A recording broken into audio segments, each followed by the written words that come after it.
Hey, shalom, shalom. First and foremost, I want to give all praises to Yahweh, Ba'ashem Yahushua, Ba'ashem Rakakwadash. Double honors to the apostles and those that great millstones. To salutations to you brothers out there doing the work of truth and in sincerity. Today's lesson is, going into this word cultural hegemony, which I got from the brothers out there in Dallas. Man, they made a video about 2 years ago. Brother Ariala just mentioned that. He briefly spoke on it, but as I look it up, it's just another white extremist, identity extremist movement, because they pretty much call us black identity extremists, but it's nothing extreme about standing up for who we are, because our culture was taken away from us. Our culture was lost. All right. And, we're getting our culture back. We're standing up against our oppressors. We're standing boldly in the face of those who have oppressed us and who have taken our lineage, our identity, and told us we were nothing. They teach in their school systems that they only teach their version of history. We never get to see our version of history, except that of slavery and being in Africa with bones in our noses. And, no one sophisticated historically, who is so-called black is, taught to us in the public school sector. And it's reasons why they do this. OK. First and foremost is to, take away the self-esteem, okay, and to force people to believe a history that's not their own, and that's why, when they celebrate Columbus Day, which they just, got done celebrating. They're celebrating monsters. They're celebrating terrorists. They're celebrating the tyrants of, yesteryear, the same people that put us in slavery. So when it comes to identity extremists, it's the so-called white man, because he forces everybody to believe in his way, in his culture. He forces everybody to believe that he's the number one man on earth, and he's the smartest man on earth, and that he's God. OK. But, going back to the topic at hand, because I'm gonna name the lesson cultural hegemony, slash white identity extremists, and I'm gonna just read a little bit. OK, because a lot of it is, self-explanatory. A lot of it history covers, which a lot of facts has been brought out about history and how, we're pretty much forced, to be something that we're not. OK. Forced into another culture. OK. And it's tons of stuff that back this up. The civil rights movement, which was started by Jewish people, Zionists, Amalekite, Edomites, who know who we are. They have pretty much, forced us, spoon fed us these lies. All right. Salaki, I'm gonna just go ahead and get into it. Salaki. So cultural hegemony. All right. And that's the Marxist intellectual Antonio Gramsci. All right. The first time hearing about this guy or seeing this guy. All right. So in Marxist philosophy, which we live in a Marxist society, we live in a feudal fascist society right now as we speak. But they cover it with the cloak of democracy. All right. Which democracy is bullcrap. All right. Democracy doesn't even last that long. If you look at historical empires, like Rome, which America is Rome all over again. OK, we look at those empires. Those were pretty much democracies. And one guy said that a democracy lasts no longer than 50 years. It's been over 300 years. Well, just roughly under 300 years that America has been established as a democracy since 1776. But America's origin is that of racism. America was based on racism. It was based on prejudice. It was based on the exploitation of one nation of people against another, a weaker nation of people. And that's how pretty much we got the tension, the division that we have today, because a lot of the wrongs that the so-called white man has done, he never what they say right. He never righted his wrongs. OK. All right. So it says cultural hegemony is the domination of a culturally diverse society by the ruling class who manipulate the culture of that society, the beliefs, explanations, perceptions, values, and mores, so that their imposed ruling class worldview becomes the accepted cultural norm, the universally valid dominant ideology, which justifies the social, political, and economic status quo. All right. So there's a lot of things that went on during the past. OK, like the caricatures of black people during the early 1900s, when we were right after we were let out of slavery, during Jim Crow. They propagated to their own people in movies and scientific novels that we were inferior. We were brutes. We were rapists, and we weren't, you know. All right. But later on down the line, they created these institutions for social engineering and for brainwashing our people to become these caricatures that they've created, pimps, so on and so forth. But we bought into the system. All right. To make a long story short, we were forced into the system. All right. So it says, yeah. So and then when you deal with the Native American Indians. All right. And you deal with the boarding schools in Canada and all across the Americas. They forced their culture on, the natives.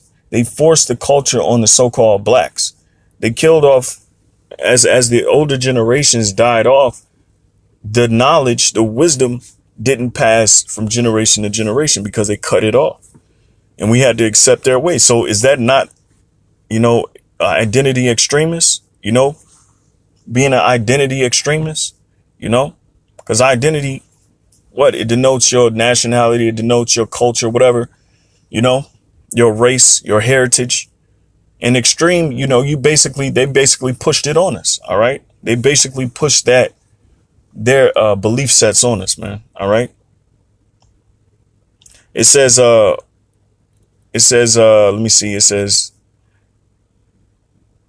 me see. I'll read up a little bit. It says the universally valid dominant ideology, which justifies the social, political, and economic status quo as natural and inevitable, perpetual and beneficial for everyone. And that's what they propagated to you so-called blacks, Latinos, and Native Americans here in America. All right. They propagated that, look, this is the way, man. Better than this is more beneficial than everything else. All right. But what has it done? This culture in America, what is it? What is the fruit of the culture of America? All right. What is the fruit of this cultural hegemony? Complete chaos, complete division. You got ethnic tension brewing because all those wrongs wasn't made right.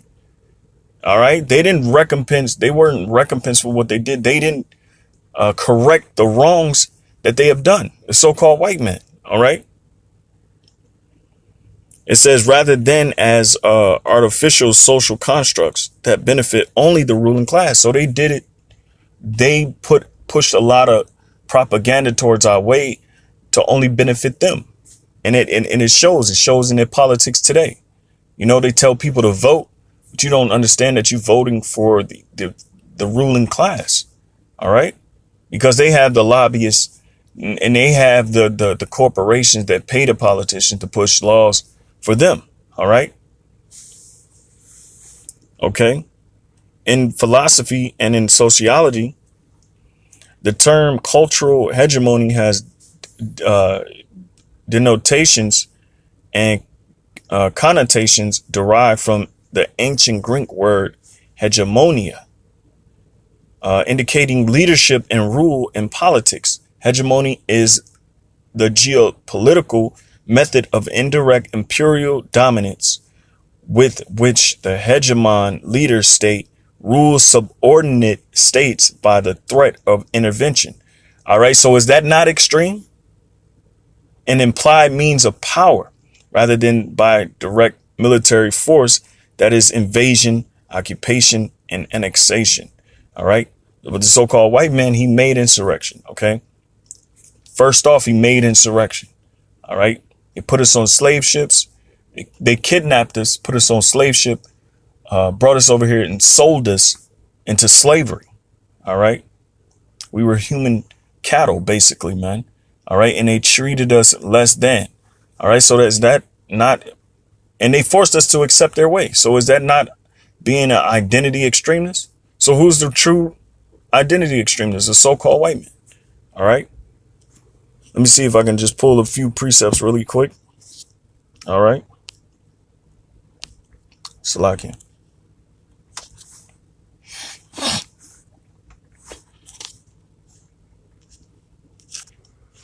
All right. So this is Habakkuk chapter 2, verses 4. Behold, his soul, which is lifted up, is not upright in him, but the just shall live by his faith. OK. And it's basically, it fits the so-called white man. All right. Because they perpetuate to the world that they're just men. They're fair men. But when you look into their justice system, it's corrupt. OK. It's imbalanced. Hey, and when you even deal with justice, one of the symbols for justice is the balance, a balance beam.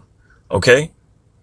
And it's tilted in the super riches of favor, man. All right. It's supposed to be balanced. Justice is supposed to be balanced. That's why the scriptures talk about the truth faileth in the streets. You know, there's no justice in in the streets, you know. All right. So it says, behold, his soul, which is lifted up, is not upright in him, but the just shall live by his faith. And that's what we do. All right. The ones that have this truth, we live by our faith. OK. And that's one of the key things about the truth is that we're upheld by our faith. We're living by our faith, man. All right. We're sustained by our faith. OK. Verse 5, yea, also because he transgresseth by wine, meaning his philosophy. All right. He is a proud man, neither keepeth at home, who enlargeth his desire as hell, meaning destruction, man, death. All right. The grave, and is as death and cannot be satisfied. All right. And that's the so-called white man. They want to take over everything. Everything. OK. They want to police everything. They want a law against everyone. All right. And they want to push whatever law that they want to push out in the world. They do. OK. With nobody to stop them. You see, they have went after every country that has any type of resource and annexed their country, neo-colonialized their country, and forced the people into subjection because they think that their way is better, but they're destroying the earth. They're destroying the minds of the people. OK, deliberately. All right. It said, and cannot be satisfied, but gathereth unto him all nations and heapeth unto him all people. All right. So they're scattered. The so-called white man, his military, Esau, his military is scattered throughout the whole earth. All right. And he heapeth, meaning he gathers all people unto himself. So he's hoarding all these people in the world because everybody has to go by what? Democracy, the rule of democracy, the rule of the West. OK. And if you stand up against the merits of the Western hemisphere, OK, you're deemed as a terrorist. You're deemed as an extremist. But who is the real extremist? All right. Who is the real extremist? OK. It says, shall not all these take up a parable against him, and a taunting proverb against him, and say, woe to him that increaseth that which is not his, how long? And to him that ladeth himself with thick clay, meaning debt. All right. So all these things are all the things that he has done in the past. All right. Is become a parable against him, man. All right. And a taunting proverb. OK. And that's why the righteous men stand in great boldness, according to Wisdom of Solomon 5:1. OK. It says, shall they not rise up suddenly that shall bite thee, and awake that shall vex thee, and thou shalt be for booties unto them. And those are the other nations, man, that's going to wake up to the so-called white man's his tyrannical reign, and they're going to go to war. OK. It says, verse 8, because thou hast spoiled many nations, all the remnant of the people shall spoil thee because of men's blood, and for the violence of the land, of the city, and of all that dwell therein. All right. Woe to him that coveteth an evil covetousness to his house, that he may set his nest on high, that he may be delivered from the power of evil. All right. So, and that's what the so-called white man is doing. He's setting his nest on high. All right. With his technology. And you got a guy like Elon, I think it's Elon Musk or some to the extent. All right. And they're making spaceships and space shuttles so they can hide themselves from the power of evil. They even have military domes, deep underground military bases, to hide from the natural disasters that's coming their way. The tokens, the signs that's coming their way. All right. All right. So Salakia, thou hast consulted shame to thy house by cutting off many people, and hast sinned against thy soul. So the so-called white man, he sinned against his own soul, man, by what? Cutting off nations. OK. For the stone shall cry out of the wall, and the beam out of the timber shall answer it. OK. And that's why you got the truth basically crying. That's why you got so many people crying out. All right. Hey, if the so-called white man wasn't the devil, nobody would call him. All these nations wouldn't gain up on him and say that, oh, he's the great Satan. That's what the Ishmaelites say. Hey, over here in America, you see all these blacks, Latins, and Native Americans protesting against this white man because everything that he's doing, he's increasingly encroaching on people's inheritance, people's lands, people's thoughts, people's rights. OK. And we can go on and on, man. All right. Let me see. Woe to him that buildeth a town with blood, and establisheth a city by iniquity. Behold, is it not of the Lord of hosts that the people shall labor in the very fire, and the people shall weary themselves for very vanity? For the earth shall be filled with the knowledge of the glory of the Lord, and the water as the waters cover the sea. So nobody can stop the truth from coming out, period. All right. Period. And with that, I'm going to end the lesson. And Lord willing, you brothers and sisters were edified. Pretty much an impromptu. So, I just quickly put something together. Hey, and shalom.